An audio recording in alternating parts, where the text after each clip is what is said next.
Meus queridos irmãos, eu quero convidá-los para que abram sua Bíblia comigo, no Evangelho que escreveu Mateus,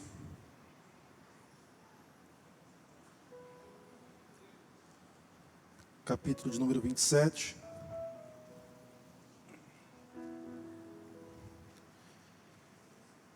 Eu sempre fico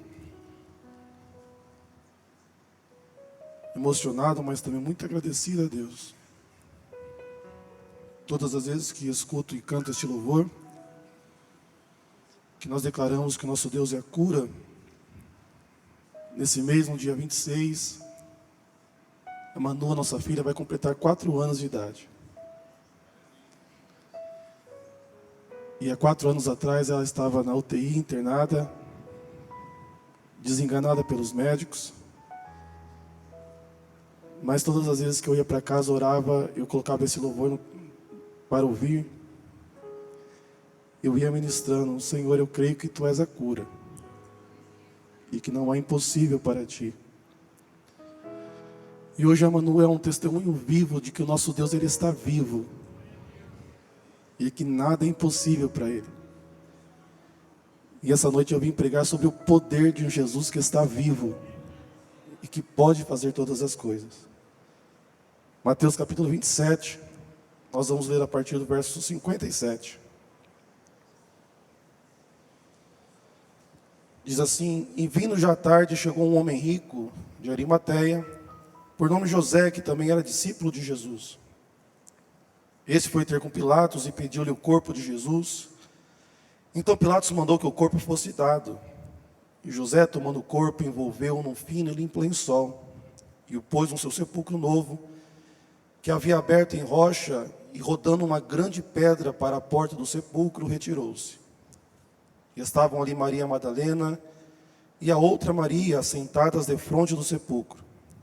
E no dia seguinte, que é o dia depois da preparação, reuniram-se os principais sacerdotes e os fariseus em casa de Pilatos, dizendo: Senhor, lembramo-nos de que aquele enganador vivia vivo ainda, dizendo: depois de 3 dias ressuscitarei. Manda, pois, que o sepulcro seja guardado com segurança até ao 3º dia, para que não se dê o caso que os seus discípulos vão de noite e o furtem, e digam ao povo: ressuscitou dentre os mortos, e assim o último erro será pior do que o primeiro. E disse-lhes Pilatos: tendes a guarda, ide, guardai-o como entenderdes. Indo eles, seguraram o sepulcro com a guarda, selando a pedra. Capítulo 28. E no fim do sábado, quando já despontava o 1º dia da semana, Maria Madalena e a outra Maria foram ver o sepulcro. E eis que houve um grande terremoto, porque um anjo do Senhor, descendo do céu, chegou removendo a pedra e sentou-se sobre ela. E o seu aspecto era como um relâmpago, e as suas vestes brancas como a neve. E os guardas, com medo dele, ficaram muito assombrados e como mortos. Mas o anjo respondeu, dizendo às mulheres: não temais, pois eu sei que buscai a Jesus que foi crucificado. Ele não está aqui, porque já ressuscitou, como havia dito. Vinde, vede o lugar onde o Senhor jazia. Ide depois, imediatamente, dizei aos seus discípulos que já ressuscitou entre os mortos. E eis que ele vai adiante de vós para a Galiléia, ali o vereis. Eis que eu vou-lo tenho dito. Quantos podem louvar a Deus pela leitura da sua palavra? A sexta-feira havia ficado para trás. Os irmãos conhecem a história. Jesus havia sido crucificado, o seu corpo dilacerado pela tortura e pelo castigo que ele sofrera antes da crucificação, jazia já sem vida.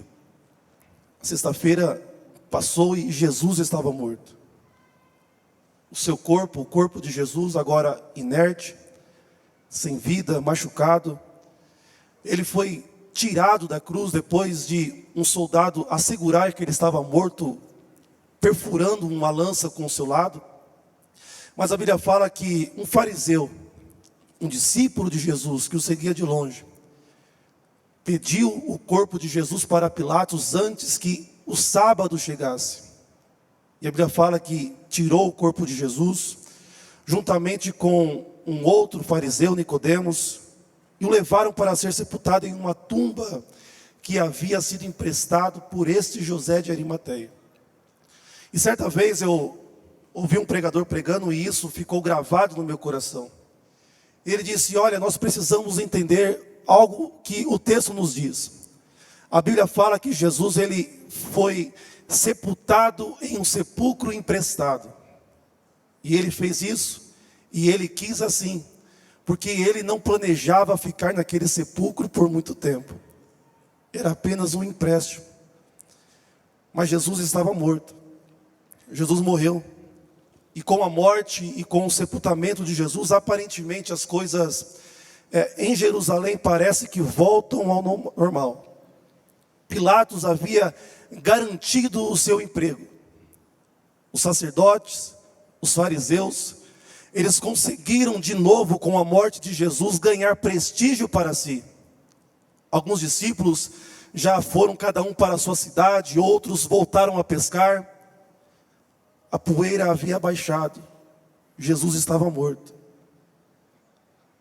Mas havia alguns discípulos, a Bíblia diz, que agora estão escondidos lá em Jerusalém. Porque Jesus está morto, Pilatos garantiu o seu emprego, os fariseus, os sacerdotes, com a sua influência religiosa, garantiram o seu prestígio. E tudo o que precisou para que isso acontecesse na cabeça dele foi um homem morto na cruz, mais os seus discípulos. Agora assombrados, com medo, horrorizados, estavam trancados em um quarto em Jerusalém.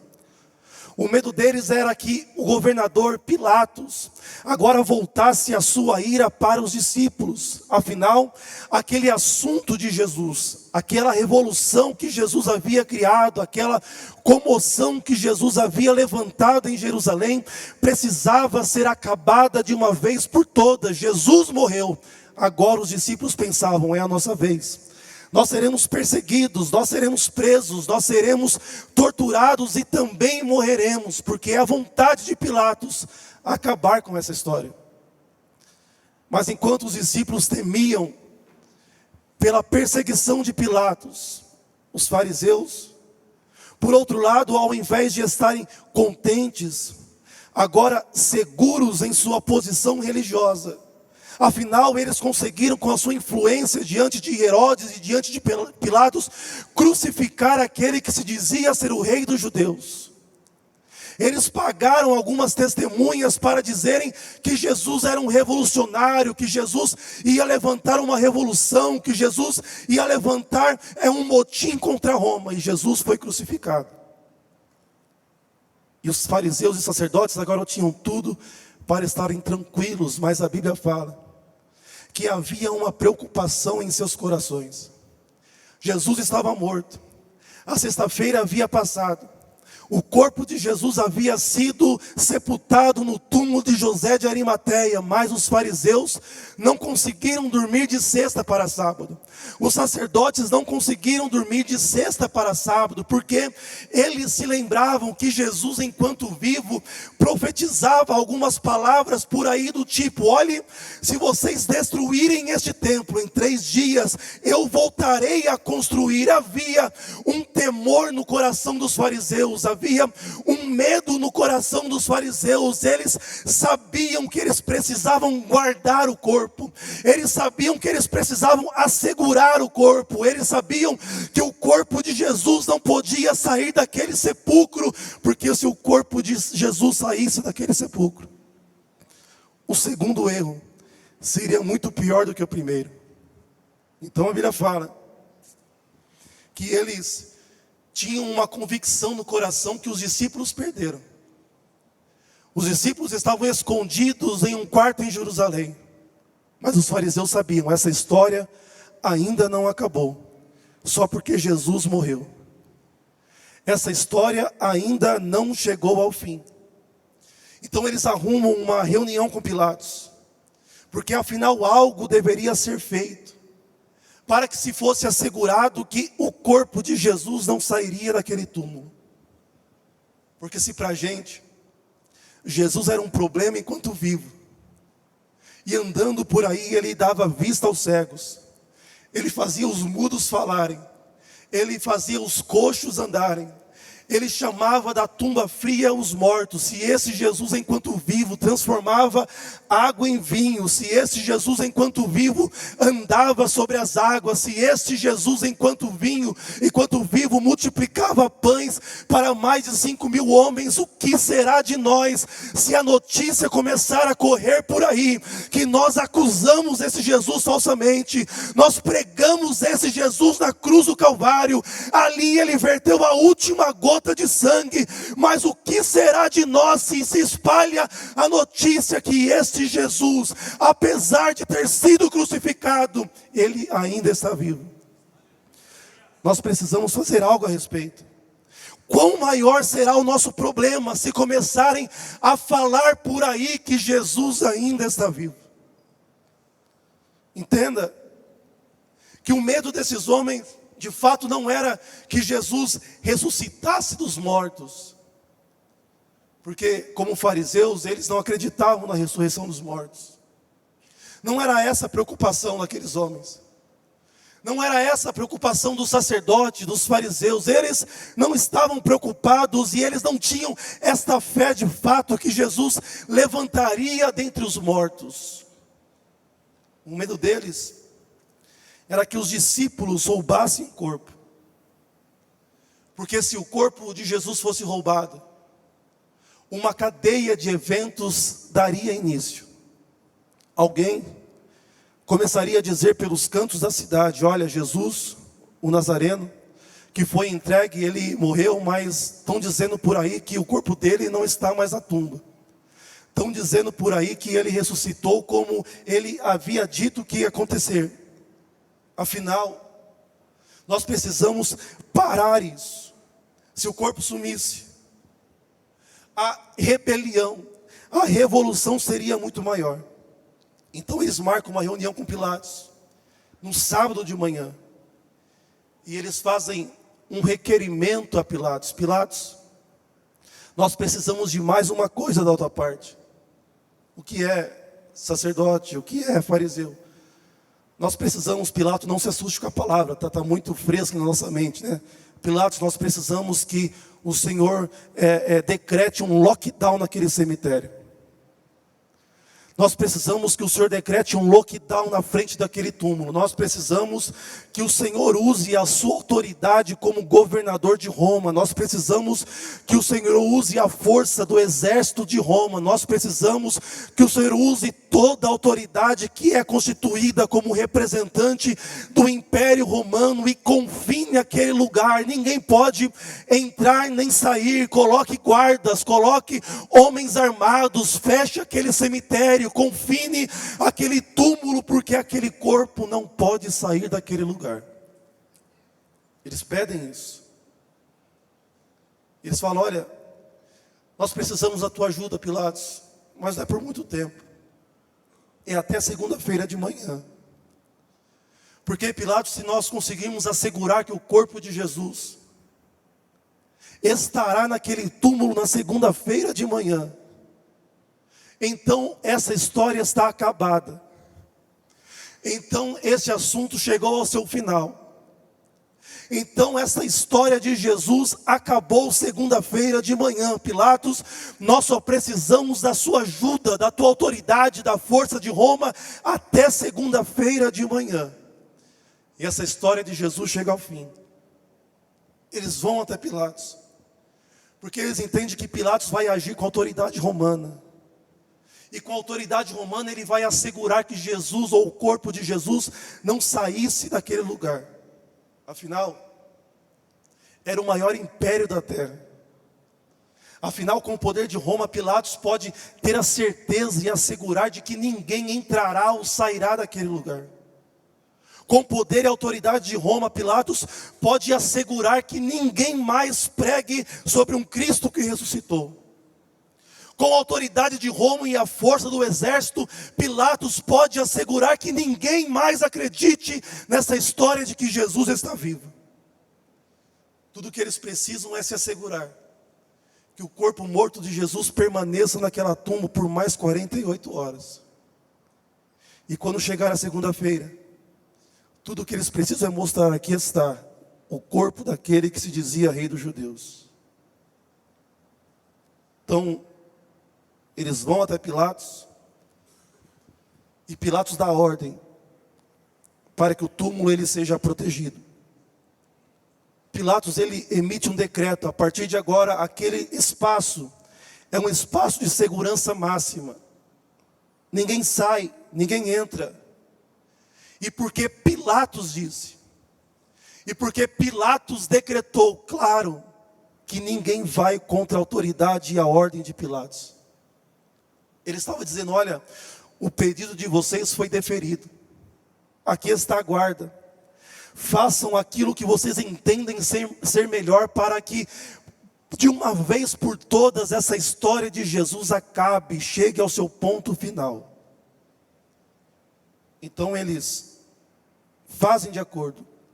A Bíblia diz que aqueles fariseus, sacerdotes, agindo debaixo da autoridade de Pilatos, levam alguns soldados para guardar o túmulo de Jesus. E eles confinam aquele lugar de 3 maneiras. Primeiro, não foram eles, mas o túmulo foi confinado dessa maneira. Uma pedra gigante, ela é colocada na porta do túmulo. Em segundo lugar, a Bíblia nos diz que aquela pedra, ou aquele túmulo, ele é selado. E isso significa que Pilatos estava colocando a sua autoridade: olha, fui eu que decretei que este túmulo precisa estar selado. E em terceiro lugar, um pelotão de soldados está à frente do túmulo para guardar. E isso representa a força bélica, um sinal do domínio e da força do Império Romano. Porque afinal foi expedido um decreto, porque afinal foi expedida uma ordem para que essa história chegasse ao fim. O corpo de Jesus não pode sair daqui. A mensagem da proclamação de que um Jesus ressuscitou dos mortos não pode continuar. Nós precisamos nos assegurar que segunda-feira de manhã o corpo de Jesus vai estar aqui, e essa história chegou ao fim. Porque afinal Pilatos disse, e porque Pilatos disse, então o corpo não sairá dessa tumba. Como dizem os soldados, não é? Num filme aí conhecido pela polícia, ordem dada é ordem cumprida, parceiro. Pilatos disse, o corpo não será movido. Pilatos disse, ninguém entra, ninguém sai. E é claro que ninguém tem mais autoridade naquela região que Pilatos. É claro que ninguém tem coragem de ir contra o decreto do governador. É claro que ninguém vai se levantar para afrontar uma ordem do governador, representante do Império Romano. É claro que se Pilatos disse, vai acontecer. Ninguém é doido, ninguém é cabra-macho o suficiente para enfrentar os soldados, a ordem, a rocha, o selo que foi colocado. Se Pilatos disse, o corpo de Jesus fica até segunda-feira. Mas então, isso foi no sábado. Mas lá no capítulo 28, a Bíblia fala, mas raiando um novo dia. Mas então vem raiando um novo dia. Domingo de manhã vem chegando. E logo se descobre que acima dos fariseus, logo se descobre que acima dos sacerdotes, logo se descobre que acima de Pilatos, logo se descobre que acima da força e do domínio do Império Romano, logo se descobre que maior do que aquela pedra que estava colocada diante do túmulo. Logo, domingo de manhã, eles descobrem que há um Deus no céu, que muda decretos, que muda situação para cumprir o seu plano. Eles descobrem que acima dos fariseus, acima dos sacerdotes, que é acima de Pilatos, que é acima de Roma, há uma autoridade que não manda somente em Jerusalém, que não manda somente na Cisjordânia. Eles descobrem que há um Deus do céu que está sentado num alto e sublime trono. Eles descobrem que esse Deus não é como os deuses deste mundo. Eles descobrem, irmã Marinete, que existe um Deus do céu, que a letra do papel não pode descrever. Ele faz o que Ele quer, Ele faz o que Ele quer, soberano e grande até o infinito. Domingo de manhã chegou e eles descobrem que há um Deus no céu. Pilatos deu a ordem, mas domingo de manhã eles descobrem que não dá para imaginar, não dá para compreender o seu grande poder.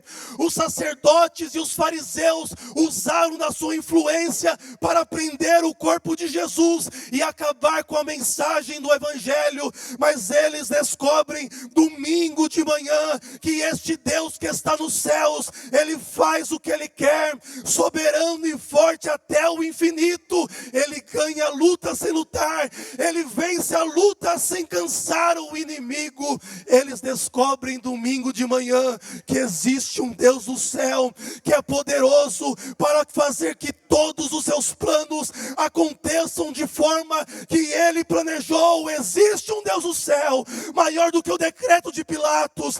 Existe um Deus do céu, maior do que a influência dos sacerdotes. Existe um Deus do céu, maior do que a pedra naquele túmulo. Os sacerdotes, os fariseus, Pilatos, os guardas, todos eles se organizaram para pôr um fim naquela história. Mas este Deus apareceu entre o pôr do sol no sábado e o alvorecer de domingo. É no domingo de manhã, bem cedinho, que eles descobrem que Jesus havia ressuscitado. É domingo de manhã que eles descobrem que este Deus dos céus ressuscitou Jesus com poder e glória. Chegou domingo de manhã. E eu quero falar um pouco sobre a ressurreição. Porque é um termo grego. E às vezes nós nos confundimos. Quando lemos o original, a palavra é anastasis. E para entendermos melhor o termo ressurreição, nós precisamos desmembrar essa palavra, anastasis. Ana quer dizer voltar, ou de novo. Estasis quer dizer, é uma conjugação do verbo levantar, erguer. Você entendeu? Diga amém. Então, a ressurreição de Mateus 27, 28, de Lucas 24, de Marcos, não é apenas, ou literalmente, e é também, mas não é apenas no sentido de que Jesus ressuscitou dentre os mortos. Jesus ressuscitou dentre os mortos, amém? Você acredita nisso, amém? Não é discussão, tá bom? Não é ponto de discussão essa noite. Jesus ressuscitou dentre os mortos. Mas essa palavra é usada para a ressurreição de Jesus. Ela se refere a alguém que foi derrubado e levantou de novo. Ela se refere a alguém que foi calado, mas decidiu falar de novo. Ela se refere a alguém que foi vencido, mas decidiu continuar na luta. Ela se refere a alguém que foi machucado, mas teve forças para continuar na caminhada. Ela se refere a alguém que foi isolado, mas teve graça para continuar fazendo a obra de Deus. Anastácio significa alguém que foi derrubado, foi calado, foi deixado de lado, foi machucado, mas Deus levantou. Anastácio quer dizer que não importa quantas vezes alguém me derrube. Anastácio quer dizer, não importa quantas vezes a vida me machuque. Anastácio, ressurreição quer dizer, não me importa quantas vezes o inimigo se levante para me derrubar, para me afrontar, não importa. Existe um Deus do céu que é poderoso para pegar nas minhas mãos quantas vezes forem preciso dizer: eu te sustento, eu te levanto, eu te fortaleço, eu te ajudo, eu sou o teu Deus, eu não te desamparo, você não está sozinho, levanta, continua a caminhada.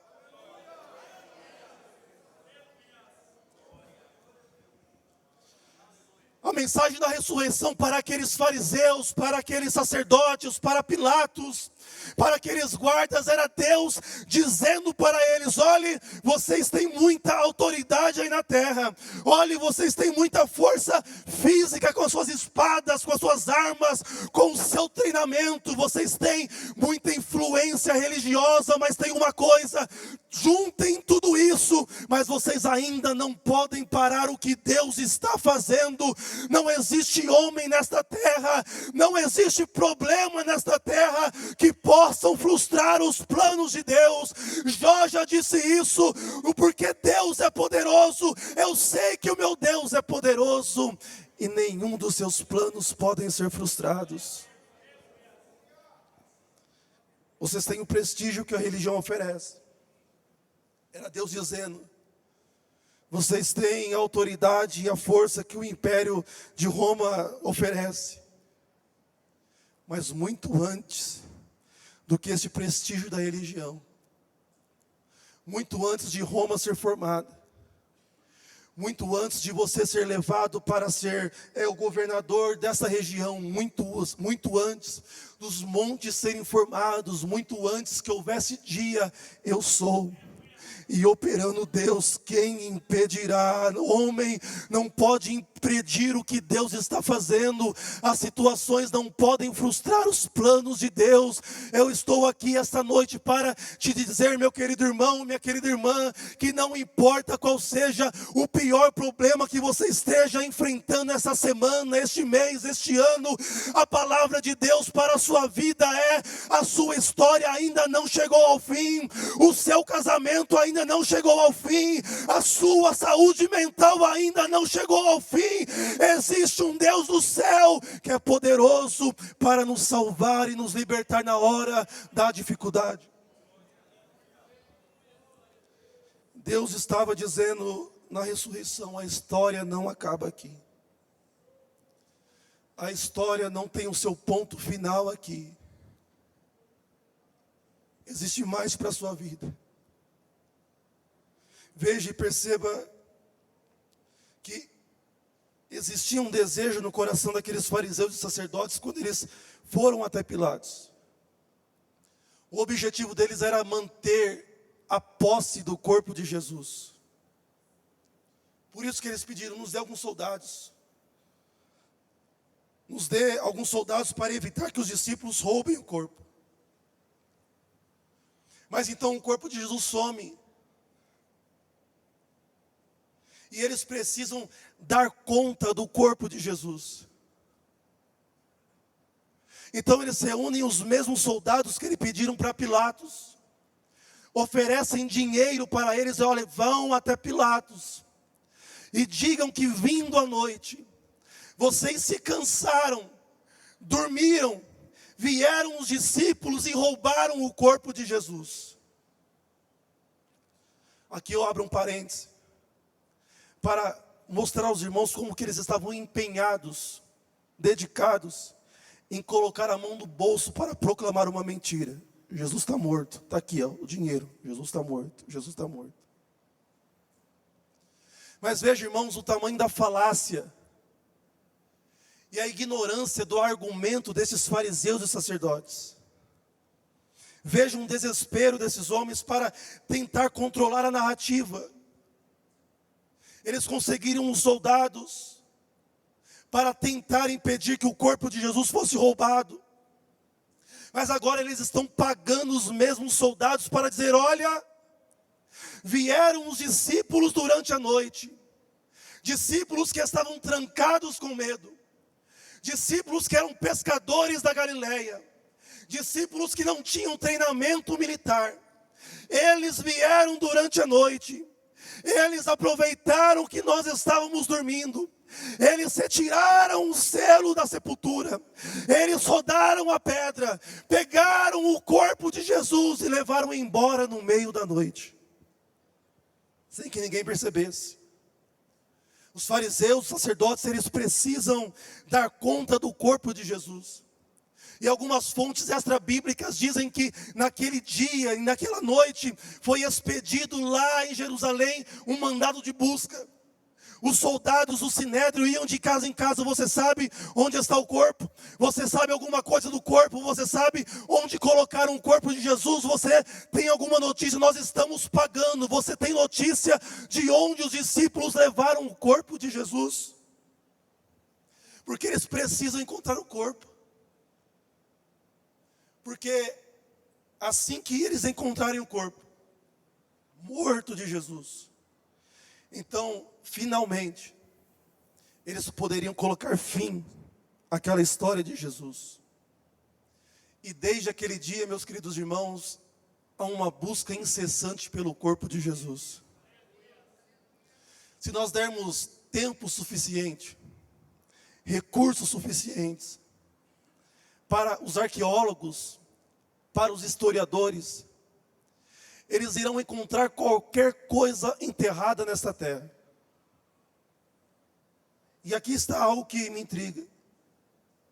Porque os arqueólogos, os historiadores, eles encontraram a pedra de Roseta, que nos permitiu decifrar os códigos lá da escrita egípcia.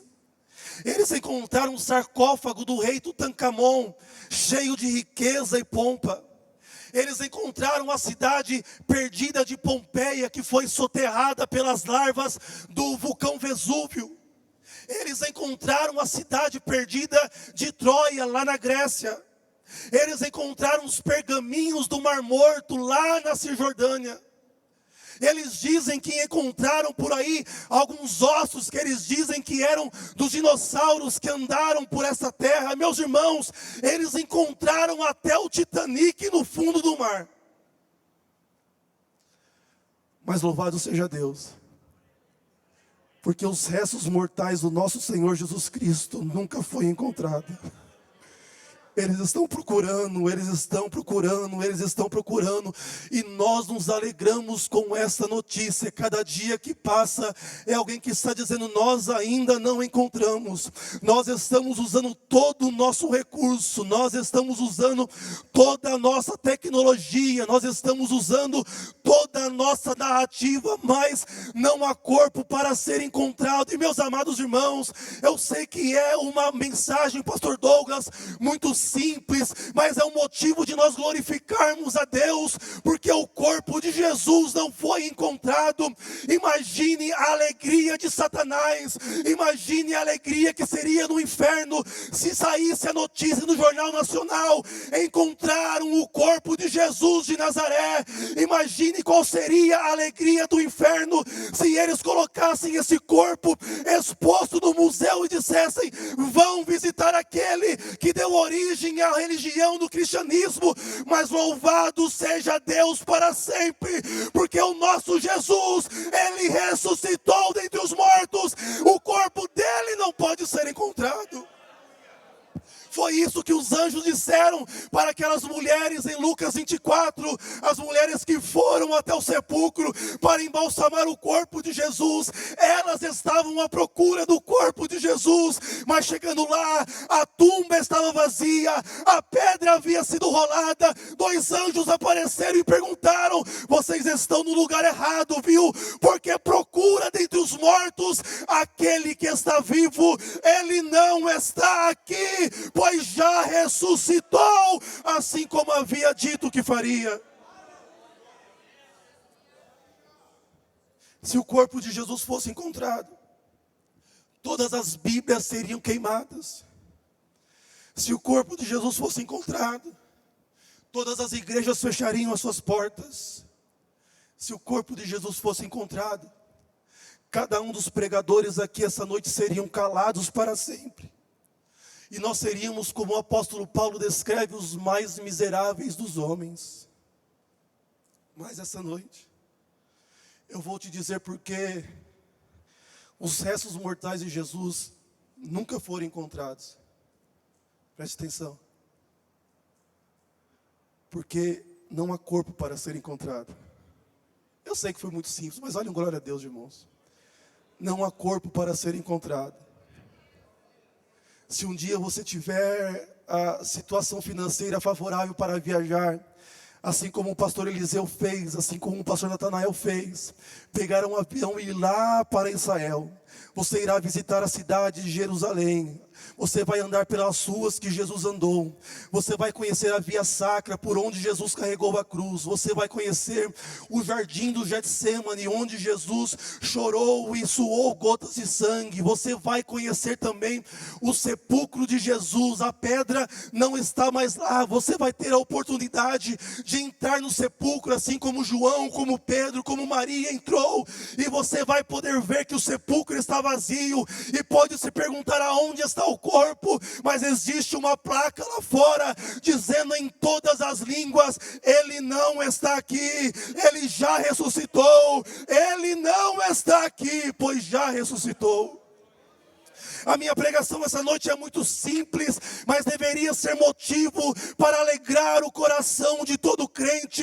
Jesus não está morto, a morte não venceu o meu Jesus. A dor de ser pregado em uma cruz não foi bastante para deter aquele que tem todo o poder. Se existe um motivo para a igreja se alegrar em Deus, como Paulo fez lá em Coríntios, é saber que Cristo está morto. Paulo, refletindo sobre a ressurreição de Jesus, ele se alegra, ele está contente, ele está cheio do Espírito Santo. Então ele começa a cantar um cântico de louvor: tragada foi, ó morte, aonde está a tua vitória? Eu vou ler com você: tragada foi, ó morte, na vitória. Onde está, ó morte, o teu aguilhão? Onde está, o inferno, a tua vitória? Ora, o aguilhão da morte é o pecado, e a força do pecado é a lei, mas graças a Deus que nos dá a vitória, a vitória, a vitória, a vitória, a vitória, a vitória por Cristo Jesus. Jesus vive, o Rei ressuscitou, não há corpo para ser encontrado. Seu corpo não está ali, ele ressuscitou. E Pedro, pregando cheio do Espírito Santo, lá em Atos capítulo 3, ele começa a pregar depois da cura do coxo, num templo lotado. Ali estavam os sacerdotes, ali estavam os fariseus, que estavam procurando o corpo de Jesus. E lá em Atos capítulo 3, no versículo 15, Pedro olha para eles e dizem: vocês mataram o príncipe da vida, o que Deus ressuscitou dentre os mortos, dos quais nós somos as suas testemunhas. Deus ressuscitou a Jesus. E veja como Deus trabalhou na ressurreição, e como a mensagem da ressurreição nos traz esperança. Veja como Deus trabalhou na ressurreição de Jesus. Houve um selo que foi rompido. Houve uma rocha que foi movida. E houveram soldados que foram imobilizados. Deus olhou para o selo e disse: eu não me importo com o que Pilatos disse. Deus olhou para a rocha e disse: eu não me importo com o tamanho deste obstáculo. Deus olhou para os soldados e disse: eu não me importo com a quantidade de inimigos e o que eles estão dizendo que não pode acontecer. Eu estou te dizendo essa noite que com a mensagem da ressurreição, Deus está nos ensinando que quando Ele decide agir, quando Deus decide mover as suas mãos, quando Deus decide operar aqui na terra, quando Deus decide exercer a sua autoridade aqui na terra, Ele tem poder e Ele faz. Eu estou dizendo que quando Deus age e Ele quer agir essa noite, Ele derruba decretos, Ele derruba obstáculos, Ele vence os inimigos para dar vitória ao seu povo. A mensagem de Deus para o seu coração, para os nossos corações essa noite é que Jesus está vivo. Jesus está vivo. Por isso eu posso crer no amanhã. Jesus está vivo. Por isso a minha história não chegou ao fim. Jesus está vivo. Por isso o meu casamento não chegou ao fim. Jesus está vivo, ainda há esperança. Jesus está vivo, ainda há esperança para os meus filhos que estão fora da igreja. Jesus está vivo, ainda há esperança de libertação para aqueles que estão presos na idolatria, no alcoolismo, nas drogas. Eu estou pregando, igreja, que Jesus está vivo e Ele continua com a igreja.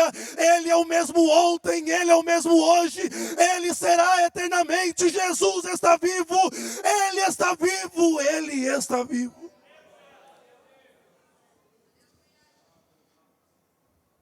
Jesus está vivo. Ele muda decretos, Ele move obstáculos, Ele entra na peleja para vencer os nossos inimigos. Jesus está vivo. Eu sou testemunha viva de que porque Jesus está vivo, a história não chegou ao fim. Como eu disse à minha filha Emanuela, que vai fazer 4 anos no dia 26, todas as vezes que vocês a verem cantando aqui na frente, levantando as mãozinhas, adorando a Jesus, ela está pregando para esta igreja: o meu Jesus está vivo, foi Ele quem me deu a vida, o meu Jesus está vivo. Os médicos disseram que morreria, os médicos disseram que seria uma pessoa vegetativa, mas Jesus está vivo. A última palavra vem dele, Jesus está vivo. A última ordem vem dele, Jesus está vivo. Ele pode fazer o impossível, Jesus está vivo. Pastor Eric, nós cremos que Ele é a cura. Jesus está vivo, nós cremos que não é impossível para o seu agir. Eu estou acabando. Mas a lição que nós precisamos aprender com a ressurreição é que não existe poder nesta terra capaz de deter o poder do nosso Deus. Os sacerdotes, os fariseus, além de se assegurarem que o corpo não fosse roubado, eles queriam se assegurar que a proclamação daquela mensagem de que Jesus tinha ressuscitado, ela fosse prevenida, ela fosse barrada. Eles sabiam que poderia acontecer se as pessoas saíssem por ali pregando que esse tal de Jesus está vivo novamente. Porque se Ele está vivo, depois que nós o chicoteamos, se Ele está vivo depois que os chicotes, as orragas tiraram a sua carne, se Ele está vivo depois de pregarem as suas mãos na cruz do Calvário, se Ele está vivo depois de receber uma coroa de espinhos na cabeça, se Ele está vivo depois de receber uma lançada no seu lado, se Ele está vivo depois de ser sepultado, se Ele está vivo, o que é que nós podemos fazer contra Ele agora?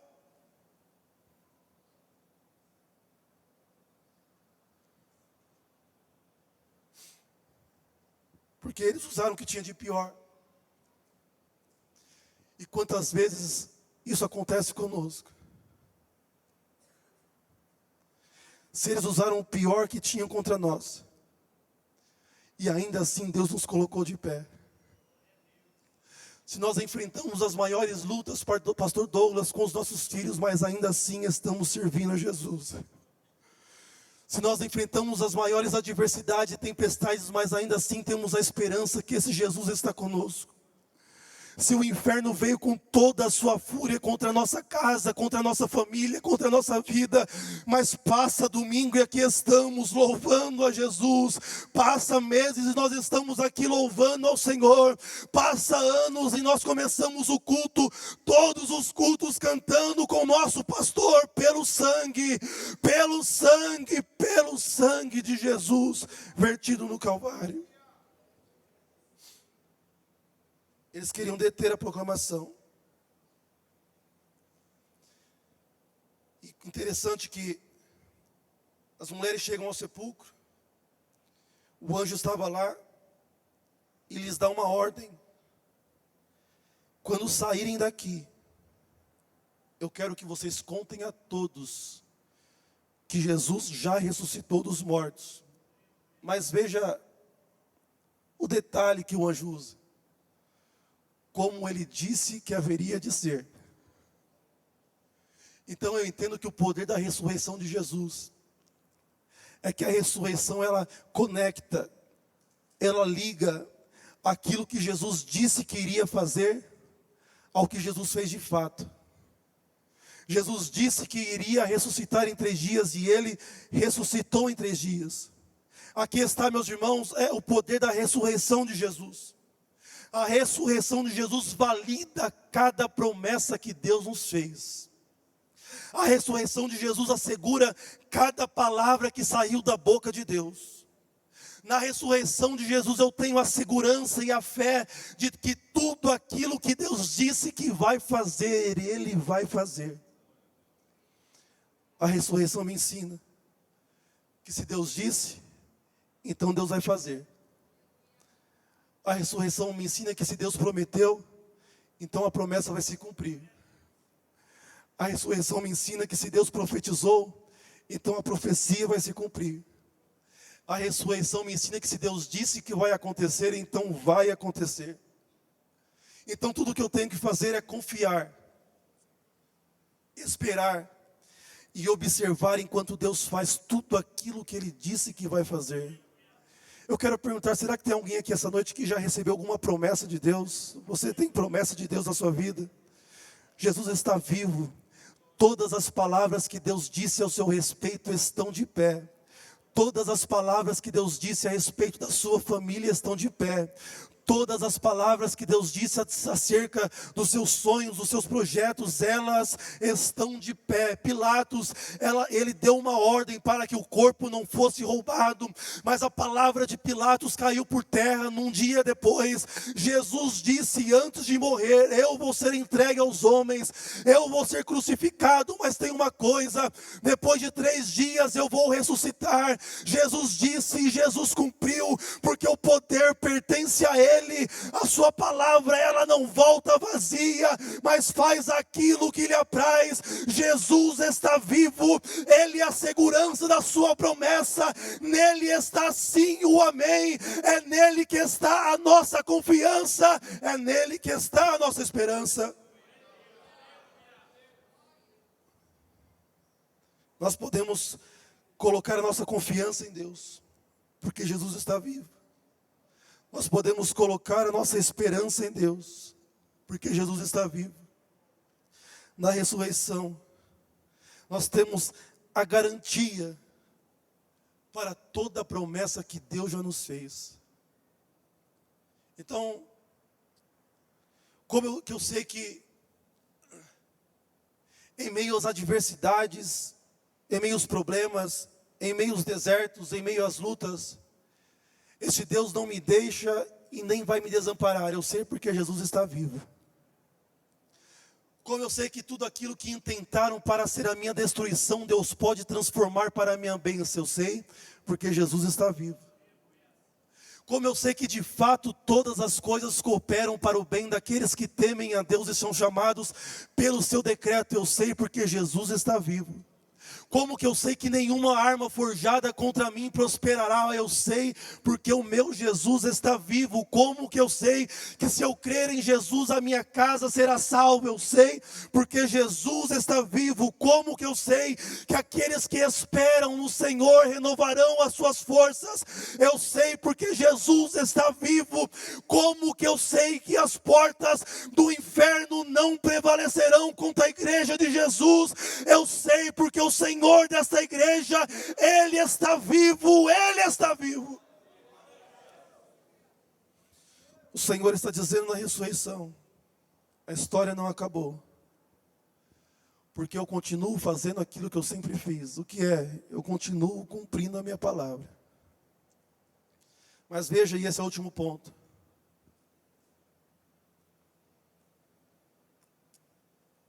Qual era também o objetivo daqueles sacerdotes, daqueles fariseus, quando foram se encontrar com Pilatos? Veja a palavra que eles usam para descrever Jesus. Eles queriam fazer algo para acabar com o rumor da ressurreição, sim. Mas no âmago da questão, eles queriam um motivo para chamar Jesus de mentiroso. Porque eles falam, aquele enganador. O objetivo dos fariseus ao deter a posse do corpo, era expor o corpo para todos na segunda-feira e dizer: olha, aqui está o impostor, aqui está o Messias de mentirinha, aqui está o rei dos judeus fake, aqui está o mentiroso. Nós queremos que o nome de Jesus seja lembrado como um impostor. Nós queremos que quando as pessoas falarem do nome de Jesus, eles se lembrem de um mentiroso. Nós queremos que quando as pessoas ouvirem o nome de Jesus, elas meneiem a cabeça e digam: este homem enganou a muitos. Nós queremos que Jesus fique conhecido na história como um homem que disse muito, mas fez pouco e não tem poder para nada. Mas Deus ressuscitou Jesus dos mortos. E Jesus se apresentou aos seus discípulos. E aqui eu acabo. E depois, mais tarde, quando os discípulos já cheios do Espírito Santo começam a pregar sobre Jesus, então eles começam a fazer justamente o contrário daquilo que os sacerdotes e fariseus queriam. Eles queriam que Jesus ficasse conhecido como um mentiroso, como um impostor, como um Messias falso. Mas lá em Atos capítulo 2, versículo 36, Pedro pregando cheio do Espírito Santo. Logo após o Pentecoste, ele prega isso: saiba, pois, com certeza, toda a casa de Israel, que a este Jesus a quem vós crucificaste, agora ele tem um novo nome, não é só Jesus Nazareno, agora Deus o fez Senhor e Cristo. Depois em Atos capítulo 3, versículo 6, quando eles estão pregando lá no templo, depois da cura do coxo, e chegando lá no templo, eles veem o coxo, e eles falam: olha, nós não temos prata, também não temos ouro, mas em nome de Jesus o Nazareno, veja, ele não é um mentiroso, ele não é um enganador, é pelo nome dele que nós estamos fazendo isso, em nome de Jesus o Nazareno. Há poder neste nome, há força neste nome, há domínio neste nome, há autoridade neste nome, em nome de Jesus o Nazareno, se levanta e anda. Lá em Atos capítulo 3, verso 15, pregando, nós já dissemos sobre isso: e mataste o príncipe da vida, ao qual Deus ressuscitou dentre os mortos, do qual nós somos testemunhas. Em Atos capítulo 4, verso 10 ao 12, Pedro pregando, ele diz: seja conhecido de todos vós e de todo o povo de Israel, que em nome de Jesus Cristo Nazareno, aquele a quem vós crucificastes e a quem Deus ressuscitou dentre os mortos, é em nome deste que este está são diante de vós. Ele é a pedra que foi rejeitada por vós, os edificadores, a qual foi posta por cabeça de esquina.